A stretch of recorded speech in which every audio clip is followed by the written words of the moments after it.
Hey everybody, welcome back to the channel. So today I want to talk about a topic that I've seen going around, especially on Twitter and social media, especially because there's talks of a potential new map and reworkings to potentially Kings Canyon and World's Edge. So I want to talk about provide context on each of the maps, tips, breakdown, and viability of casual versus competitive play. So let's talk about Kings Canyon in the current iteration. It's obviously even smaller, more of a close quarters map, and Kings Canyon plays well on the following. So on pubs, it's really casual, skill-based matchmaking, as we call it. It's really best for it. If you want to drop hot, get into immediate fights, this is going to be where it's at. You know, the whole infamous Skull Town. But now there really isn't much of a Skull Town. The map is just small, so you just look where people drop and just go fight. This is a great way to practice. Get into pressure fights and understand how you build up comms and communication as you get in and out of third parties, fourth parties, fifth parties, sixth parties, and so forth. If you land hot, you're most likely going to die because the nearby town is going to third party. If you land to the nearby town, you're most likely going to be in a gunfight literally until the end of the game because everyone starts dogpiling into that spot. So if you land too safe on this map, you're going to end up not seeing much of any action because all the fighting is going to occur what we just discussed. So by the time you fight, it's really going to be like top 10 unless you run for a fight clear across the map, in which case you're probably going to be low on loot, and this falls into the category of being into a nearby town.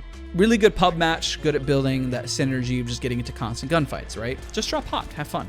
Now for ranked, this plays decently, but still plays like pubs. So if you're going for RP and rank, if you play on the outskirts and just rotate late, just know when to pick your fight, because you know you're going to get immediately third partied if you get into a fight too early on.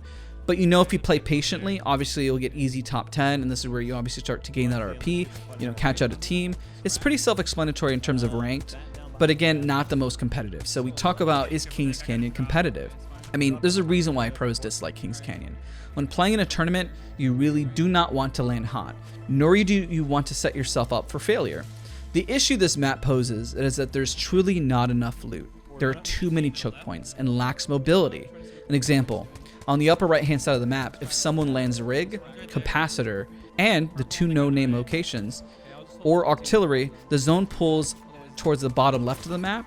The rig has no choice but to pass three teams from no name to, you know, potentially artillery to the south side of the map. And of course, the other teams around, as they fight, it puts another team potentially into third party. Now, let us say everyone rotates as safely as they can in. The issue is that there just is not enough space. Everyone's going to be huddled in, or there's going to be a huge gate occurring by a choke point. So the winner here, I mean, Kings Canyon is better for pubs. It's just way more fun to TDM it out, and you see constant action as long as you get into the action and understanding there's going to be tons of third parties. So let's talk about World's Edge, kind of those pros and cons, the same format where we talk pubs, ranked, and scrims. Now, in pubs, you can land hot, and sometimes there just really is no action. The issue with this map is there's tons of space, so there's plenty of loot, and fights can be sparse at times. Now, when the action picks up, I mean, it really picks up. But after the initial fight, this map is going to come to more of a slow. The best part of World's Edge is that you can safely rotate and loot without provoking a fight. It suffers from that third party initially, but of course once the zone starts closing and you have a large number of teams, it's inevitable that third parties, fourth parties, fifth parties occur. Now for ranked, while on Kings Canyon you can always get a top 10 spot by playing it safe, but you need to be smarter at positioning on World's Edge. Ranked is way sweatier than Kings Canyon as players will play more passively, and they play a lot more smart. This is why you really need a solid squad on this map. There's a lot of space where you can really rat yourself to the top spot, but there are way more teams as the circles get smaller most of the time. Now for scrims and tournaments, this is where this map just shines. Every pro hates a 50-50. They want to remove as much RNG as humanly possible. This map provides a lot of leverage and options when fights can occur. Even when you're stuck, usually you have options to rotate all the way around to a different location. This is why this map is preferred in tournaments. This is why you see all the back and forth issues of wanting it removed for Kings Canyon, that is to be removed. The game is already a battle royale, and all battle royales suffer from random number generation, you know, where fights occur. But the more space you give, the more options, the more viability, then obviously you can start to think smart and take your encounters whenever you have optimal positioning.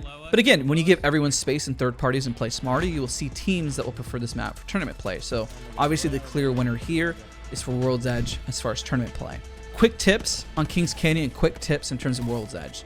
So first, let's talk Kings Canyon. One action, drop hot, expect third parties, great way to practice your gun skill. If you want points, play safe. You know, just wait. You know, teams will really fight off at the start. You know, loot is scarce, and you may not get the ideal loot setup, but Kings Canyon benefits off third parties and fighting for the cheesy optimal spot. Now, for reminders and quick tips on World's Edge, you need to really look where people drop and what side of the map is going to pop off. Look and rotate accordingly. World's Edge benefits from the speed of looting and rotating and getting to where ideally you know where the circle is going to end. This is also the benefit of Kings Canyon, but Kings Canyon does not give you the option of being ready to rotate. You just have to be. You have to get there sooner because there's more choke points. So in some position you really just can't win in Kings Canyon is the root of what I'm trying to explain. I know a third map is potentially coming. I would love to see a blend of the chaotic feelings of Kings Canyon and the competitive side of World's Edge. Essentially, we could have 20 perfect loot tabled areas. Have circles close faster as one of my two favorite solutions. Change the distance based on the map in terms of gun sounds being heard could help avoid third parties and had been recommended by a good friend. Of course, if gunshots are quieter on Kings Canyon, it would provide way less third parties and information. And for World's Edge, if the zone closed depending on the number remaining on the map, we need dynamic pacing. So let's say an example, if 15 squads die in the first zone, then start to close it towards the last round. Now, I would love to see that. But again, these are tips and tricks to kind of get you in the mindset, understand how these maps vary and how you can up your game. So hopefully this is helpful. Give me your thoughts, comments down below. Appreciate you guys all for watching, and we'll see you guys next time.